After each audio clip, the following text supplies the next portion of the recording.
Sa buhay ko, minsan lang akong mangarap at umasa.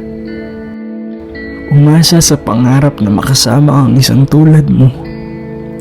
Sa lungkot o saya, sa nakakaiyak o sa nakakatawa. Ikaw, ako, magkasama. Pero paano kung ang lahat ng ito ay panandalian lang? Hanggang kailan? Hanggang kailan ka nga ba nandito sa buhay ko?